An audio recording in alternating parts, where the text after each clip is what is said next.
일부 지자체가 인구수를 늘리기 위해 공무원에게 위장 전입을 강요했다는 이야기가 나오면서 논란이 커지고 있습니다. 인구 유치 문제가 지역 감정으로 번지고 있습니다. 강진에서 전국대회와 전지훈련 등이 활발하게 이뤄지고 있습니다. 이달까지 전국대회로만 8만여 명이 강진을 찾을 전망입니다.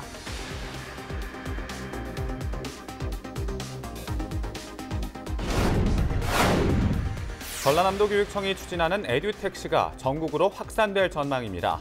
교육부는 에듀택시 제도를 확산하기 위해 국가시책협의회에서 운영 현황을 공유할 예정입니다. 건조한 날씨가 이어지면서 전남 지역에서 크고 작은 화재가 이어졌습니다. 지난 주말 화순의 한 차고지에서 불이 나 9억여 원의 재산 피해가 발생했습니다.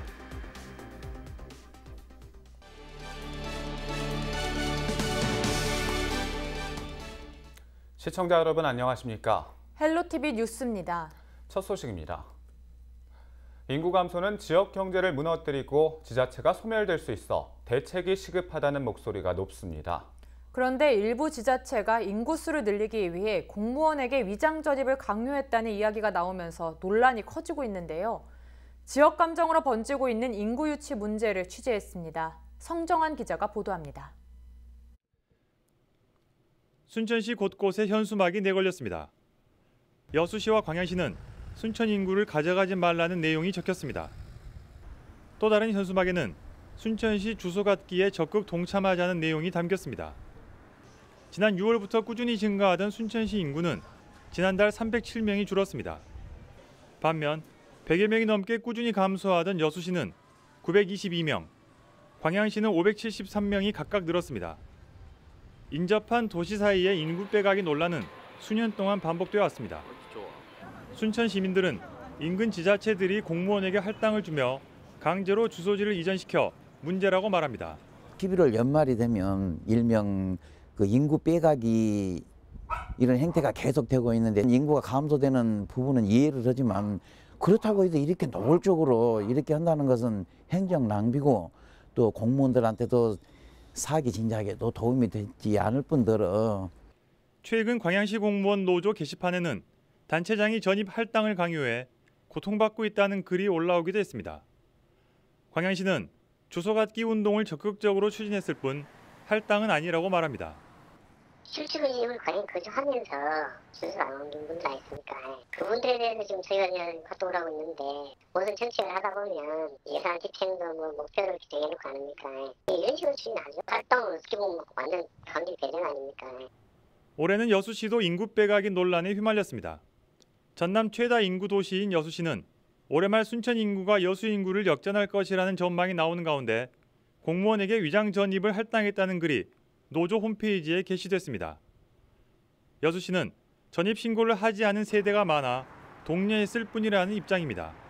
전입세대 인센티브를 주는 걸 홍보를 좀 하고 주변에 미전입세대에 대해서 전입을 유도를 해라 지시를 하셨어요. 강제적으로 뭐 얘는 몇 개 해야 한다 그런 건 아니거든요. 이처럼 지자체가 연말 인구수에 민감한 이유는 각종 통계 자료의 기준이 되기 때문입니다. 예를 들어 인구수가 15만 밑으로 내려가면 지자체 실국 하나가 폐지될 수 있고 30만이 넘으면 한 개 더 설치할 수 있습니다. 또 정부가 지자체에 예산을 배분할 때 인구수를 판단 기준으로 삼기 때문에 민감할 수밖에 없는 겁니다. 위장 전입은 주민등록법 위반 행위로 엄연히 불법입니다. 해당 주민이 신고해야 하지만 직접적인 피해가 없다면 굳이 문제 삼지 않기 때문에 인구 빼가기 논란은 해마다 반복되고 있습니다. 헬로티비 뉴스 성정환입니다. 지자체가 스포츠 대회를 유치하게 되면 선수와 가족뿐 아니라 경기를 보러 오는 사람들까지 더해져 지역 경제에 많은 도움이 되고 있습니다. 강진군이 전국대회와 전지훈련 등 유치에 성공하면서 수십억 원의 지역 경제 파급 효과가 발생하고 있는데 연말까지 전국대회로만 8만여 명이 찾을 것으로 예상되면서 65억 원의 경제적 파급 효과가 나타날 전망입니다. 보도에 박종호 기자입니다. 셔틀콕 소리가 체육관에 울려 퍼집니다. 학생들의 응원 소리가 더해져 체육관을 가득 채웁니다. 강진에서 전국 초등학생 선수권 대회가 열렸습니다. 상대적으로 온화한 날씨와 스포츠 시설이 잘 마련돼 지역에서 각종 대회가 열리고 있습니다. 저렴하고 맛있는 음식이 유명해져 지역을 찾는 발길이 늘어나고 있는 것으로 알려졌습니다. 강진에 아마 볼거리, 먹거리가 풍부하지 않은가 싶은데요. 날씨도 좋고요. 올해 겨울에 1월 달에 전지훈련을 했는데, 동계훈련을 했는데 눈도 한 번도 안 오고 여기가 따뜻한 곳이. 그동안 전지훈련은 선수들이 휴식을 갖는 시기에 유치했는데 올해부터는 상시적으로 리그전을 유치하는 데 성공했습니다. 지난해 2만 3천여 명이었던 전지훈련 인원이 3만 5천여 명으로 늘었습니다. 또 올해 경제적 파급 효과는 28억 원 수준이며 내년에는 더욱 늘어날 전망입니다. 세계 역도 선수권 대회와 대통령기 전국 종별 럭비 선수권 대회 등 4만 2천여 명이 강진을 찾을 예정입니다. 강진군으로 오신 선수 임원들이 강진 시내에 편의점, 숙박시설, 음식점들 들려 강진 지역 경제 활성화에 큰 도움이 된다고 판단이 됩니다. 2020년 사전 예약만 196개 팀 3천여 명이 전지훈련 등을 이유로 강진에서 머물 계획입니다. 올해까지 전국대회로만 8만 2천여 명이 강진을 찾을 것으로 집계된 상태. 전국대회뿐만 아니라 전지훈련 등을 유치하면서 부족한 자원을 확보하는 데 도움이 되고 있습니다. 헬로티비 뉴스 박종호입니다. 우리나라 바다에서 불법으로 조업하던 중국 어선이 붙잡혔습니다. 해양수산부 서해업관리단은 지난 1일 저녁 6시 20분쯤 신안군 흑산면 홍도 남서쪽 106km 해상에서 우리나라 배타적 경제수역을 침범해 불법 조업을 하던 무허가 중국 어선 한 척을 붙잡았습니다. 중국 어선은 허가를 받지 않고 조기 320여 킬로그램을 포획하는 등 불법 조업한 혐의를 받고 있습니다. 서해단은 불법 조업 경위 등을 조사한 뒤 담보금 부과 등 조치할 계획입니다. 김장철을 앞두고 식품위생법을 위반한 식품 제조업체들이 적발됐습니다. 식품의약품안전처는 지난달 11일부터 15일까지 김치와 젓갈 등 제조업체 총 1,738곳을 점검한 결과 64곳에서 식품위생법 위반 사항을 확인했다고 밝혔습니다. 이 가운데 전남에서는 여수와 광양, 해남 등 모두 6곳에서 적발됐는데요. 원료, 생산기록 미작성과 표시기준 위반, 자가품질검사 미실시 등이 주된 적발 사유였습니다. 이번 시간은 주말 사건 사고 소식입니다. 최근 들어 부쩍 건조해진 날씨 탓에 지난 주말 전남에서는 곳곳에서 화재가 잇따랐는데요. 무심코 버린 담뱃불 하나가 큰 불로 이어질 수 있는 만큼 각별히 주의하셔야겠습니다. 주요 사건 사고를 고정민 기자가 정리했습니다.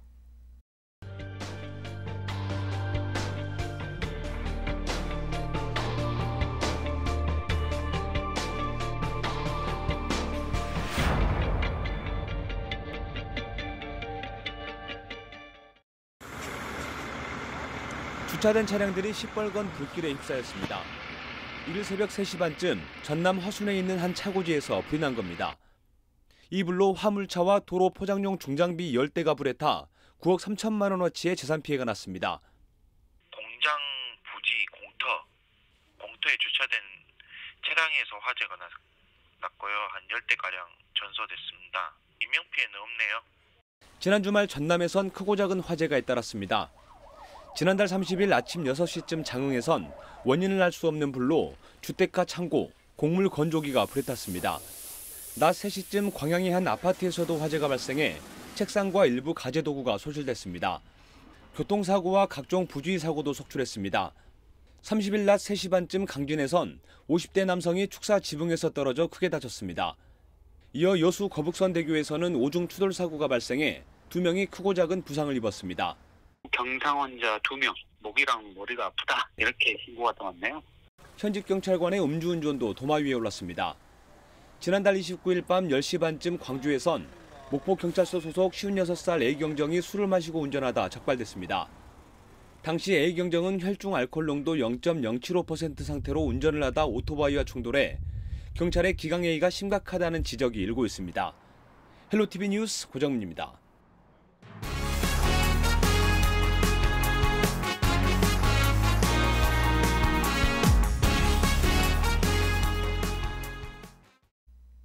농어촌 학교가 통폐합되면서 일부 학생들의 통학거리가 멀어져 불편함이 많은데요. 전라남도 교육청이 농어촌 학생들을 대상으로 지원하고 있는 에듀택시 제도가 전국으로 확산될 전망입니다. 교육부는 에듀택시 제도의 우수성을 높이 평가하고 전국으로 확산하기 위해 국가시책사업협의회에서 운영 현황을 공유할 계획입니다. 에듀택시는 통학버스나 농어촌버스 이용이 어려운 지역에 살고 있는 초중학생들에게 택시비를 지원하는 제도로 최근까지 전남 21개 시군에서 700여 명의 학생이 지원받고 있습니다. 여수 지역 해안가와 일부 도로가 경관지구로 지정돼 건축물 높이 등이 제한됩니다. 여수시는 최근 돌산읍 등 4곳과 국지도 22호선 해안가 일부 구간이 경관지구로 지정됐다고 밝혔습니다. 앞으로 이들 지역은 건축물 높이가 3층, 12m로 제한되고 공장과 묘지 관련 시설도 들어설 수 없습니다. 여수시는 이달 안에 자세한 토지 사용 계획을 결정한 뒤 경관지구 지정을 발효할 방침입니다. 여수시는 지난 2017년 여수 밤바다 주변과 도심 지역 바닷가를 경관지구로 지정한 바 있습니다. 국민권익위원회는 전국을 다니며 이동신문고를 운영하고 있는데요. 지난달 28일 순천시청에서 전남 동부지역 민원을 상담한 결과 54건이 접수됐습니다. 민원 내용 가운데 가장 대표적인 사례는 인근 지자체에서 공무원을 통한 불법 위장 전입이 발생한다며 시정이 필요하다는 내용이 7건 접수됐습니다. 이른바 인구 빼가기 논란은 건강보험증 재발급과 주민등록증 주소 변경 등 행정력이 낭비되고 국회의원 선거구 획정에도 영향을 줄 수 있어 문제로 지적됐습니다. 국민권익위는 특히 관광객들이 전통시장으로 유입돼 활성화될 수 있도록 각종 규제와 제도를 적극적으로 개선하겠다고 밝혔습니다. 전남 지역 소비자 물가지수가 상승하기 시작했습니다. 특히 배추값이 크게 올라 김장철 서민 부담은 더욱 커질 것으로 전망되고 있습니다. 호남 통계청이 발표한 11월 소비자 물가 동향 자료를 보면 전남 지역 소비자 물가지수는 105.06으로 전월보다 0.7% 하락했습니다. 하지만 지난해 같은 달보다는 0.1% 상승했습니다. 그동안 전남은 8월 마이너스 0.1%에서 9월 마이너스 0.6%, 10월 마이너스 0.1% 등 3개월 연속 마이너스 물가를 보이다 4개월 만에 상승으로 돌아섰습니다. 생활 물가지수는 전월 대비 0.7% 하락했으며 지난해 같은 달과 같았습니다. 품목별로는 배추가 59.9% 올라 가장 큰 상승폭을 보였고 국산 쇠고기가 6.8% 상승했습니다. 반면 감자와 고춧가루는 하락했습니다. 전남 지역 땅값이 오른 것으로 나타났습니다. 한국감정원이 발표한 2019년 10월 전국 집가 변동률 자료를 보면 전국 평균 땅값은 0.336% 상승했습니다. 전월 0.322%보다 0.004% 오른 수치입니다. 전남 지역은 0.308% 상승해 전월 0.284%보다 0.024% 올랐습니다. 1월부터 10월까지 누계는 3.297%로 전년 같은 기간 2.979%에 비해 0.318% 상승했습니다. 용도별로 녹지가 0.413%로 가장 많이 올랐고 주거시설 0.352%, 보전관리 0.235% 등입니다.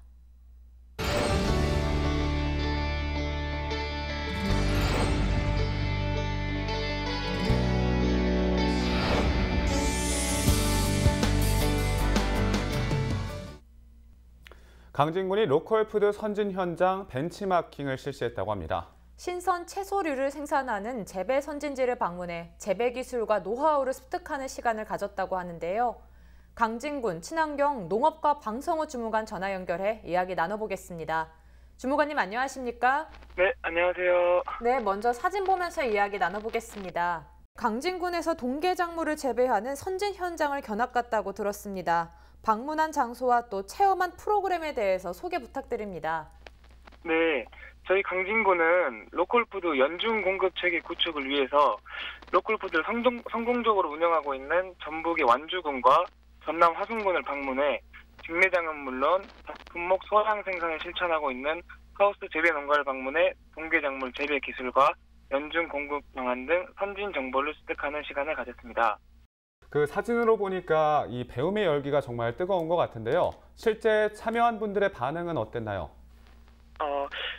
네, 방문한 곳에 대한 정보를 하나도 놓치지 않으려고 농가분들이 메모하고 또 집중하는 모습에 배움에는 결코 지각이 없다라는 말을 다시금 떠올리게 될 정도로 배움의 열기가 정말 대단했습니다. 네, 이제 견학을 간 관계자들의 참여 집중도가 높은 게 느껴지긴 합니다. 앞으로 강진군의 계획들도 알려주시죠. 네, 저희 강진군은 로컬푸드의 연중 공급 체계 구축을 위해서 50평 또는 100평 소형 비닐하우스 지원, 재배기술 지도 등 활성화를 위한 지원과 로컬푸드와 성공적으로 정착해 나갈 수 있도록 최선의 노력을 아낌없이 해나갈 계획입니다. 네, 이번 선진 견학을 통해서 신뢰가 기본이 되는 신선하고 안전한 농산물이 연중 공급되길 바랍니다. 오늘 말씀 고맙습니다.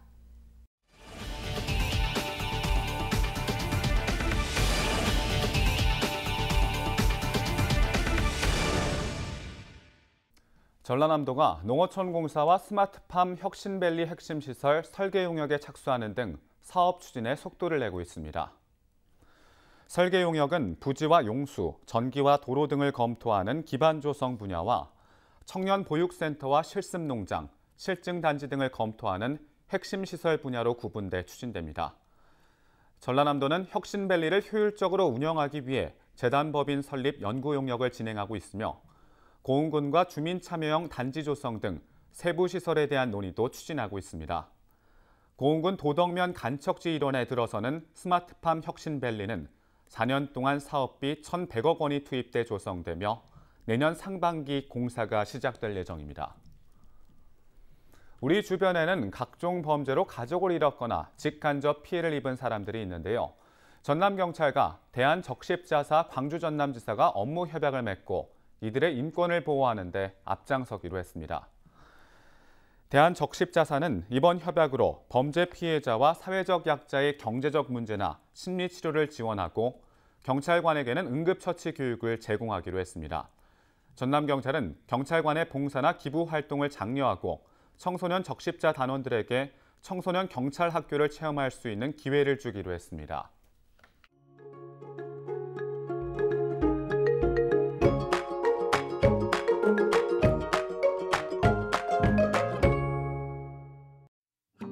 겨울의 첫 달 12월이 추위로 시작되고 있는데요. 우리 지역 아침 기온 1도로 시작해서 낮 기온은 9도로 낮에도 찬바람이 불겠습니다. 체감 추위는 이보다 더 심하게 느껴질 텐데요. 앞으로 나날이 추워질 일만 남은 만큼 건강 관리는 더욱더 잘해주셔야겠습니다. 주간 날씨입니다. 주 후반에는 기온이 크게 떨어지면서 초겨울이지만 마치 한겨울 같은 추위가 찾아오겠습니다. 바다 날씨입니다. 물결은 최고 2.5m로 약간 높게 일겠습니다. 항해하시는 분들은 기상정보 잘 참고하시기 바랍니다. 생활 날씨입니다. 추위에 대한 대비 단단히 하셔야겠습니다.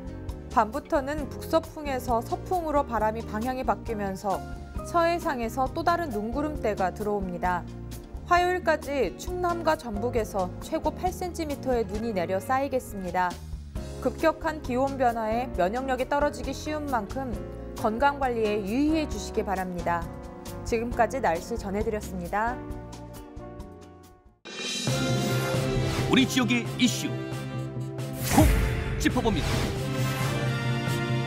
헬로 이슈 토크. 지역의 현안을 시시각각 다뤄보는 헬로 이슈 토크 시간입니다. 영산강 유역을 중심으로 2000년 넘게 빛을 보지 못한 마한문화 유적 발굴에 최근 지역사회에서 각광받고 있습니다. 전남 11개 시군과 유관기관은 마한문화 발전을 위한 협약도 체결하기도 하며 앞으로 마한 유적 발굴에 대한 기대감을 드러내고 있는데요. 전남의 뿌리를 찾기 위한 마한 유적 발굴 과제와 또 전망에 대한 이야기 나눠보겠습니다. 박혜연 초당대학교 교수, 김한남 영한문화원장 자리하셨습니다. 안녕하십니까? 네, 안녕하십니까? 네. 최근 호남의 뿌리로서 마한 역사가 각광을 받고 있습니다. 전반적인 상황에 대해서 설명해 주시죠. 네, 감사합니다. 그 문재인 대통령께서 2017년 5월 취임하시자마자 가야사 복원 이야기를 말씀하셨어요. 그래서 가야 지역에서 김해 지역에서 뭐 가야 특별법을 만드니 뭐 그런 이야기가 나왔는데 이것이 부응해가지고 우리 지역에서도 마흔 역사가 있는데 이제 그러면서 전라남 도 차원에서 어떤 마흔 역사를 좀 체계적으로 정리하자 그런 움직임이 있었어요. 그런데 이게 도 차원에서 지자체 차원에서 진행되다 보니까 좀 지지부진한 상태였는데 최근 7월 초에 지난 7월 초에 영암 시종 내동리 쌍무덤에서 한 100년 전에 발견되었던 나주 신촌리 구분의 금동관과 똑같은 그런 어떤 흔적을 알 수 있는 파편이 발견됐어요. 그래서 내동리 그 쌍무덤도 신촌리 구분과 똑같은 어떤 왕관이 나올 수 있는 그런 어떤 구분이다. 그렇다면은 이 지역에 만왕국 실체가 분명히 있다. 이것이 이제 확인되었거든요. 그러면서 그동안 조금 좀 뭐랄까 지지부진 상태에 있었던 그런 마흔사 어떤 에 대한 관심이 크게 좀 높아지고 또 그러다 보니까 좀 가야를 중심으로 지금 진행되고 있던 그 특별법이 지금 마흔 특별법과 같이 지금 병합되면서 좀 보다 적극적으로 추진되는 그런 계기가 됐어요. 그런데 이제 제가 여기서 한 가지 조금 더 뒤에 다시 한번 말을 기회가 있겠습니다만은 지금까지 우리가 자꾸 그 백제음만 입장에서 봐왔거든요. 그러다 보니까 이 마흔사에 대한 관심이 좀 낮았는데 마흔의 백제라는 마흔이 어떻게 보면은 우리 그 한반도의 고대사를 이끌었다는 그런 인식을 갖는 것이 중요하다는 말씀을 미리 한 번 더 드리고 싶습니다. 네. 네, 현재 이제 마흔에 관심을 받고 있는 전반적인 상황에 대해서 정리해 주셨는데요. 네, 또 추가적으로 해주실 말씀이 있을 것 같아요. 네, 그 가야권의 개발 사업은 수년 전부터 시작되었고 있었습니다. 그런데 우리 마흔 쪽은 방금 박 교수님 말씀처럼 백제 속에 묻혀 있고 또 고고학자들이 주로 발굴 성과에 대해서 평가를 하기 때문에 그냥 그 정도에서 멈춰 있는 그런 상태였습니다. 그러나 마흔은 그대로 백제 속에 묻혀 있는 마흔이 아니라 백제는 마흔에서 나온 것 아니겠습니까? 그래서 그건 충분히 이 마흔의 역사도 찾아낼 수 있는데 등한해 왔기 때문에 이제 시작하는 그런 입장이라고 봐야 되겠습니다. 네, 마흔의 역사도 충분히 찾아낼 수 있었는데요. 그동안 이렇게 발굴과 조사가 조금 잘 이루어지지 않은 이유는 뭐라고 보십니까? 그러니까 우리가 암만해도 호남 지역이 좀 역사적으로 우리 지역의 학자님들도 그냥 백제의 역사 문화 연구에 치중해왔고 마흔을 등한시해왔고 또 그런 국비 예산 자체도 우리 학자님들부터 이렇게 등한히었듯이 정부 쪽에서도 우리 호남 쪽의 마흔 역사 쪽은 좀 등한히 왔었습니다. 그러나 가야 쪽에서는 뭐 고령이라든지 김해 이쪽에서 그 가야 문화 그런 발굴 작업이나 보존 사업을 계속 해 왔었습니다. 그런데 우리는 마흔 쪽은 몇 분 역사학자님과 가끔 영암과 나주 한평 지역에 그런 것 발굴 작업 가끔 있었던 것은 굉장히 예산이 부족했던 그런 문제가 가장 크고 또 우리 지역의 학자님들도 관심이 적었다는 것이 문제점으로 생각이 됩니다. 네, 이제 예산의 부족이 가장 크고 또 지역의 이제 학자나 학계에 대한 관심이 좀 적은 게 가장 큰 문제라고 볼 수 있는데요. 네.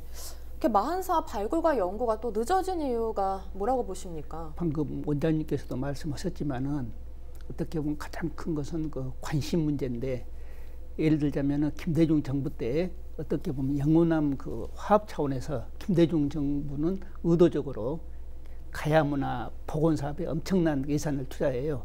약 2천억이 가야 그 어떤 그 문화 복원 사업에 투자됐거든요. 그런데 지금 현재 이 문재인 정부는 그런 어떤 그 마인드가 지금 없단 말입니다. 그러니까 그동안 아까 원장님도 말씀하셨지만은 그 신라 경주, 그 다음에 백제, 그 다음에 가야로 이렇게 이어지는 그런 어떤 그 우리 고대 문화에 대한 관심이 있었는데 이제는 어떻게 보면은 그동안 정말 우리 한국 고대사 뿌리인 마흔에 대한 관심이 높아져야 되는데 그럼에도 불구하고 아직도 그 제대로 이루어지지 못하고 있는 것이 현실인데, 이제 또 하나 문제점은 방금 원장님도 말씀하셨지만은 백제의 마한이라는 인식이 수십 년 동안 이게 딱 굳어져 있다 보니까 우리 지역 스스로도 마한에 대한 어떤 인식이 전혀 없었어요.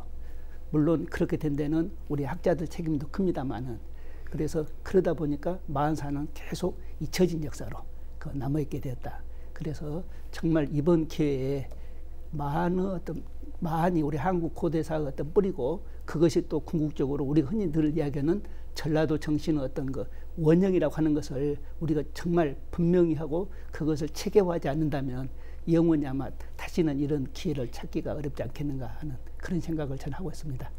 네, 근데 궁금한 게 있는데요. 네. 아무래도 역사라는 게 사료로 보고서는 그걸 발굴하고 조사를 하지 않습니까? 마한에 대한 사료는 많이 남아있는 편입니까? 그 중국 쪽 기록에 좀 있고 좀 어떻게 보면 조각조각 흩어져 있어요. 그래서 지금 어떻게 보면 사료상으로는 그 조각조각 흩어져 있는 것을 엮어내는, 다시 말해서 역사가 고도 상상력이 좀 필요하고, 또 그 과정에서 정말 중요한 것은 어떤 관점에서 접근하느냐. 아까도 제가 말씀드렸지만은 백제의 마한의 관점에서 접근할 것인가, 아니면은 마한의 백제의 관점에 접근할 것인가. 중국 기록에 보면은 마한에서 변한과 진한이 나오고, 그 변한에서 가야가 나오거든요. 또 마한에서 백제가 나왔다고 되어 있어요. 그렇다면은 우리 한국 고대사의 뿌리가 원형이 이 마한이고, 그 마한의 중심지가 영산강 유역이고, 바로 우리가 있는, 그렇다면은 영산강 유역이 우리 한국 고대사를 이끌어간 그런 곳이거든요.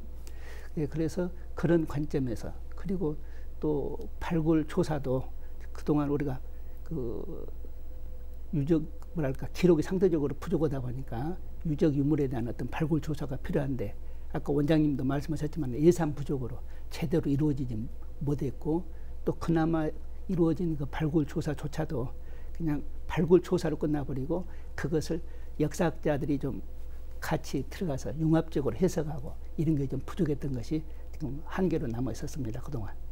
네, 이제 학계와 또 지역들 모든 사람들의 관심이 필요한 것 같은데요. 네, 이제 마한 역사 유적 발굴의 중요성에 대해서도 이야기해 주시면 좋을 것 같아요. 네, 이 마한의 역사를 보면은 우리 국내 역사에는 마한 기록이 잘 안 나옵니다. 그래서 우리 학자님들도 중국의 진나라, 위나라, 또 일본 쪽 그 옛날 책들을 보면서 연구를 하고 계시는데, 우리 마한은 있기 전에 마한이 이 변한과 진한을 함께해서 사만이라고 하지 않습니까? 그래서 사만을 우리 마한에서 다스렸어요. 마한은 54개국이었고 변한 진한은 12개 해서 합쳐서 24국뿐이 아닙니다. 그래서 마한이 54국으로서 마한의 준왕이 이 사만을 다 다스렸습니다. 그리고 우리 대한민국의 국호가 바로 한나라에서 사만에서 한에서 나온 우리 국호 아닙니까? 그래서 우리 대한민국의 국호 근원인 사만에, 또 특히 마한의 정신을 살리고, 특히 그 백제에 굴하지 않고 영산강 유역의 마한은 굉장히 강했던 모양이에요. 최소한도 지금 기존의 역사와 달리 이쪽 전라남북도 교수님께서 연구하신 결과를 보면은 최소한도 백제와 150년 동안을 공존했던 그런 귀한 역사가 있습니다. 그게 묻혀져 있는 거예요. 그래서 그걸 찾아내서 우리 최소한도 영산강 중심으로 한 우리 전라남도의 그 정체성과 긍지를 우리 마한에서 찾아야 되겠다 하는 그런 우리 목적이 있습니다. 네. 네, 이제 마한 문화의 발굴로 인해서 전라남도의 정체성과 긍지를 찾는 데 중요한 역할을 할 수 있는 것 같은데요. 네, 최근에는 영암내돌리 쌍무덤에서 마한 최상위 수장층 무덤으로 밝혀지기도 했고요. 또 마한문화 역사권에 대한 지속 발전을 위해서 마한문화 특별법이 제정되는 노력도 있었는데요. 이렇게 다양한 노력들에서 어떤 효과를 기대할 수 있을까요? 지금 아까도 잠깐 말씀드렸지만은 우리 전라남도 차원에서 좀 마한 역사를 찾으려는 노력이 이제 지속적으로 최근 한 2, 3년 동안 조금 어떻게 작지만 진행되었는데 그것이 방금 그 사회자님께서 말씀하신 것처럼 내동리 쌍무덤에서 그 금동 파편이 발견됨으로써 어떤 붐이 크게 일어나게 되는데 그래서 지난 11월 13일 날 국회에서도 전라남 도가 추가해 가지고 마한 특별법을 제정해야 된다 그런 어떤 세미나도 있었어요. 그래서 그 결국은 지금 가야 특별법이 먼저 나오고 그 다음에 이제 마한 특별법도 나오고 그래서 문화재청에서 결국은 우리 하나의 고대 역사인데 그래서 그 가야 특별법과 지금 마한 특별법을 이렇게 병합해 가지고 지금 국회에서 하나의 그 마한, 가야, 탐나까지 포함한 그런 특별법을 지금 만들려고 해요. 그런데 그럼 특별법이 만들어지면은 방금 사회자님께서도 말씀하셨지만은 어떤 효과가 있냐면 우선 중앙정부 예산이 많이 나옵니다. 지금 그 우리 전라남도 자체적으로 그 마흔에 대한 사업비가 1년에 한 10억 정도뿐이 안 되니까 고분 하나 발굴하면 끝나버리거든요. 그런데 마한 특별법이 이제 어떤 가야 특별법이 만들어지면은 최소한 50억, 100억 정도 예산이 들어옵니다. 그러니까 더 많은 발굴도 되고 또 발굴된 것을 체계적으로 또 조사하고 연구하고 또 그것이 복원까지 이어질 수 있어요. 예를 들자면 저 원장님 저 동네에 저 시종 아까 그 쌍무덤 거기 보면은 지금 한 20만 평 이상의 마을 역사공원 부지가 형성됐어요. 그런 곳을 그 일본의 그 선사문화 그 유적 그 복원해 놓은 요시노가리 공원처럼 그렇게 잘 꾸며놓으면 이게 관광 상품도 되고 또 우리 전라도 어떤 정체성을 이렇게 홍보할 수 있는 그런 어떤 측면에서 매우 중요하다 생각하고 있습니다. 네, 기대 효과에 대해서 좀 말씀해 주셨는데요. 네.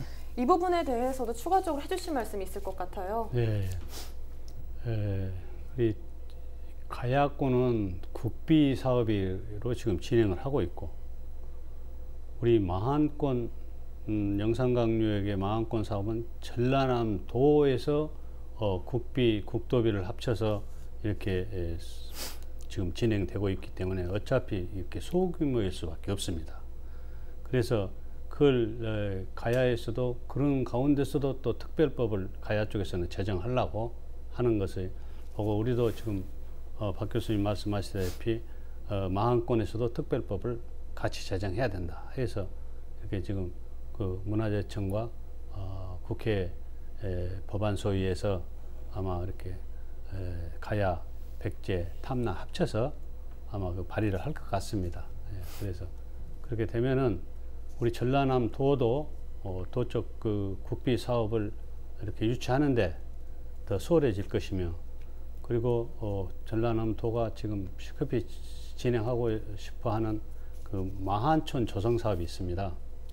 거기에는 약 2,600억 이상이 투자가 되는데 그 일본의 요시노가리 선사 유적지다 그래가지고 거기는 저희들이 탐방도 가봤습니다만은 이 초, 중 학생들이 역사 체험을 굉장히 많이 옵니다. 예, 그래서 그러한 그 이미 우리한테는 잊혀져 있었던 그런 선사 시대의 마한 역사의 그런 공원을 만들고 마한 사람들이 어떤 모습으로 살았던가 하는 그런 것을 촌을 조성해서 그런 옛 역사를 체험할 수 있는 그리고 관광 자원할 수 있는 그런 사업들을 좀 본격적으로 빨리 좀 시작했으면 하는 그런 바람입니다. 네, 오늘 두 분과 함께 전남 마한 역사 문화에 대해서 이야기 나누고 있는데요. 여기서 잠깐 전화 인터뷰 연결해서 더 자세한 이야기 나눠보도록 하겠습니다. 네, 전남 마한 문화 유적 발전을 위한 협약 체결 내용과 앞으로의 계획들에 대해서 전라남도 담당자와 전화 인터뷰 연결해 자세한 이야기 좀 더 나눠보겠습니다. 네, 마한 문화권 발전 협약 체결 내용에 대해서 말씀해 주시죠.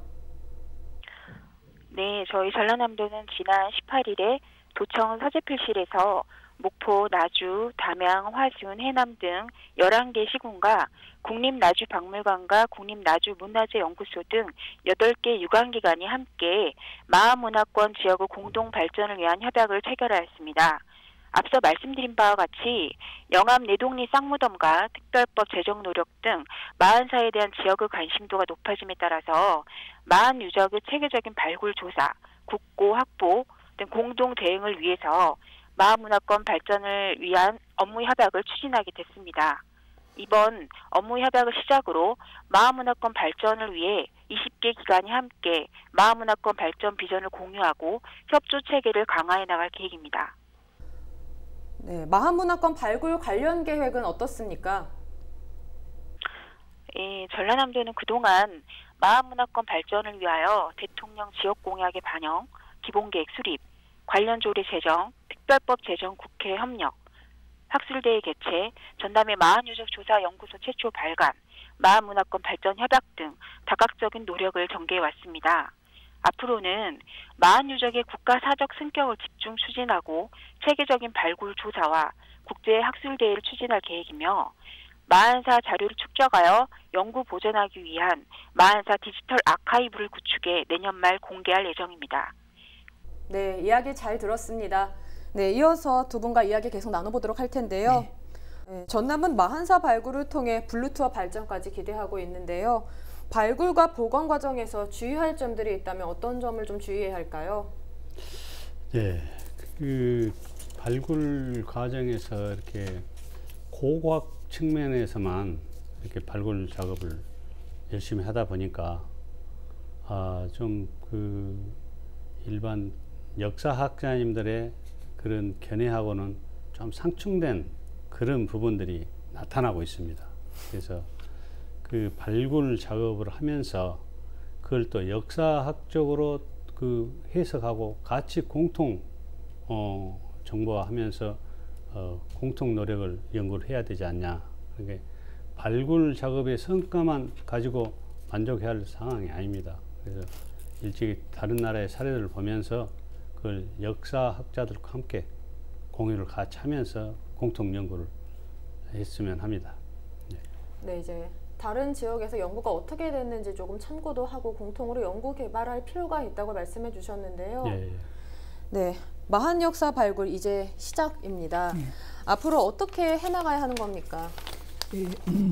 제가 한 달 전에 그 마한 역사 탐구 대회라고 중고등학교 그 어떤 대회가 있어요.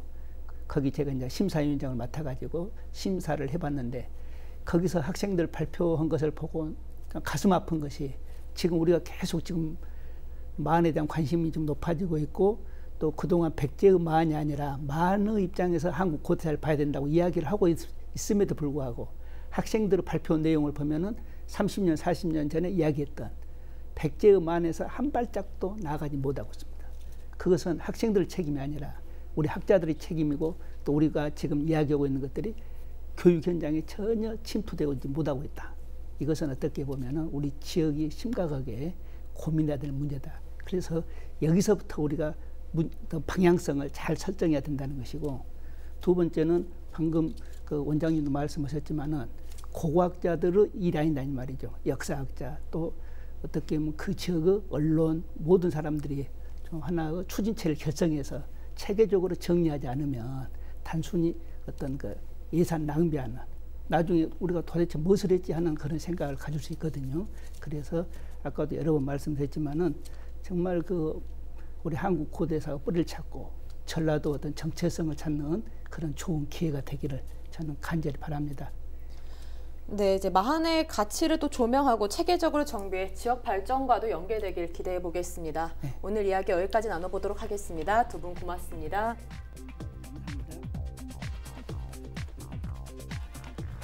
마한 역사문화 발굴과 연구로 전남의 독특한 문화관광 발전을 위한 특별법 제정 등 다양한 노력을 앞으로도 기대하겠습니다. 지금까지 헬로 이슈 토크였습니다.